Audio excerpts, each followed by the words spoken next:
Morning breakfast అయినా లేదా evening snacks కోసమైనా సింపుల్గా ఏమైనా టేస్టీగా తినాలనుకుంటే ఇలా బ్రెడ్ ఆమ్లెట్ ట్రై చేయండి. చాలా చాలా టేస్టీగా అలాగే చాలా కలర్ఫుల్గా కూడా ఉంది కదా.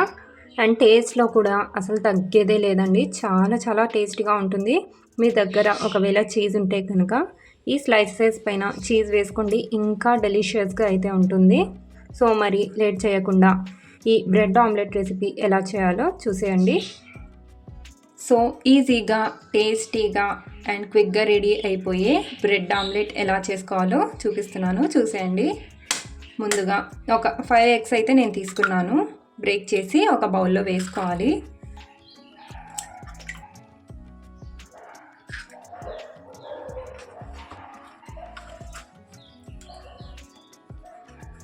సో ఒక స్మాల్ టిప్ అండి, ఇంట్లో కిచెన్లో బల్లులు అవి ఎక్కువ ఉంటాయి కదా. సో ఎక్కడ అయితే బల్లులు ఎక్కువ ఉన్నాయో ఆ ప్లేస్లో ఈ షెల్స్ పెట్టేస్తే కనుక బల్లులు అనేవి రాకుండా ఉంటాయి. ముందుగా ఒకసారి బీట్ చేసేసుకుందాం. ఓకే అండి, సో ఇలా బాగా బీట్ చేసుకున్న తర్వాత శుభ్రంగా వాష్ చేసుకొని కొత్తిమీర వేసుకోవాలి. ఇందులోనే సన్నగా కట్ చేసి పెట్టుకున్న పచ్చిమిర్చి. సో చూస్తున్నారా ఎంత ఫైన్గా టమాటో పళ్ళు చాప్ చేసామో. ఇలా చాప్ చేసుకున్న ఒక చిన్న సైజు టమాటో పళ్ళు, అలాగే ఆనియన్స్ కూడా ఫైన్గా చాప్ చేసుకోండి. ఇందులోనే రుచికి సరిపడినంత ఉప్పు కూడా యాడ్ చేసుకోవాలి. ఇప్పుడు దీన్ని బాగా మిక్స్ చేసుకోవాలి. ఇందులోనే కొద్దిగా ఆరిగానో వేస్తున్నాను, ఉంటే యాడ్ చేసుకోండి లేదా స్కిప్ చేసేయండి. కొద్దిగా బ్లాక్ పెప్పర్, మిరియాల పొడి, మీ దగ్గర చిల్లీ ఫ్లేక్స్ ఉంటే కూడా యాడ్ చేసుకోండి. ఇప్పుడు దీన్ని బాగా మిక్స్ చేసుకోవాలి. అంతే అండి, ఇంగ్రీడియంట్స్ ఎక్కువ లేకుండా చాలా తక్కువ ఇంగ్రీడియంట్స్తో ఎంతో టేస్టీగా అండ్ క్విక్గా రెడీ అయిపోయే మన బ్రెడ్ ఆమ్లెట్ మిక్చర్ అయితే రెడీ అయిపోయింది.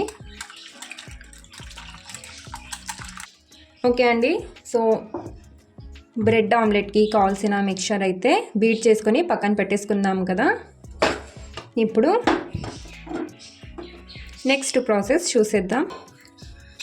ఓకే అండి, సో నెక్స్ట్ తవా పెట్టేసుకొని అందులో లైట్గా ఆయిల్ అయితే వేసుకోవాలి. మీరు ఆయిల్ ప్లేస్లో బటర్ అయినా వేసుకోవచ్చు. సో ఇలా వేసుకున్న తర్వాత ఇక్కడ చూడండి, బ్రెడ్ స్లైసెస్ అయితే తీసుకున్నాను. వీటిని ఈ మిక్చర్లో డిప్ చేసేయాలి.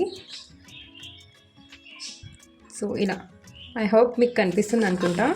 ఇలా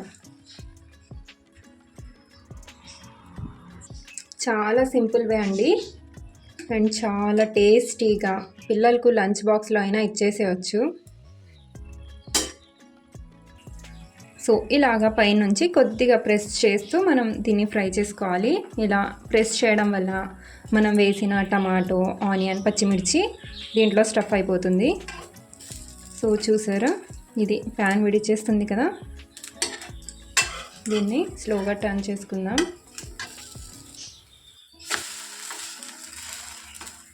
సో ఇలా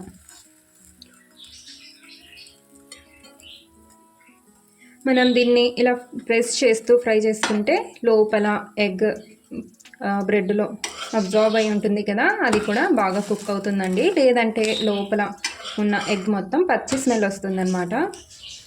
సో ఇలా ప్రెస్ చేస్తూ ఫ్రై చేసుకోండి. ఫ్లేమ్ని ఎక్కువ హైలో పెడితే పైన నుంచి మాడిపోతుంది, కానీ లోపల పచ్చిగా ఉంటుంది. సో ఓకే అండి, ఇక దీన్ని తీసి పక్కన పెట్టేసుకుందాం. ఇంకా నెక్స్ట్ మరి కొద్దిగా ఆయిల్ వేసుకోవాలి. జస్ట్ 1 టీ స్పూన్ వేసుకొని టోటల్గా ఇలా స్ప్రెడ్ చేసుకొని ఇంకా అన్నీ నేను ఫస్ట్లో చూపించినట్టుగా చేసేసుకోవాలి. సో ఇలా డ్రిప్ చేసేసి ఒకటి చూపిస్తున్నాను. ఇంకా ఇలా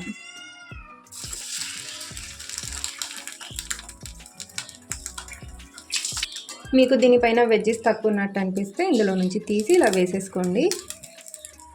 సో చూసారా ఎంత కలర్ఫుల్గా ఉందో. ఇక అన్నీ ఇలానే చేసిన తర్వాత చూపిస్తాను. ఓకే అండి, సో అన్ని బ్రెడ్ ఆమ్లెట్ అయితే రెడీ చేసి ఇలా ప్లేట్లో తీసి పెట్టేసుకున్నాను. అంతే అండి, చూసారు కదా చాలా ఈజీగా ఎంత క్విక్గా మన బ్రెడ్ ఆమ్లెట్ అనేది రెడీ అయిపోయింది. ఒకవేళ మీ దగ్గర చీజ్ స్లైసెస్ ఉంటే కనుక ఈ స్లైసెస్ పైన అయితే పెట్టేసుకోండి, ఇంకా సూపర్ డూపర్గా అయితే ఉంటుందన్నమాట. ఓకేనా, మరి రెసిపీ నచ్చినట్టయితే తప్పకుండా ఒక లైక్ అయితే చేసుకోండి.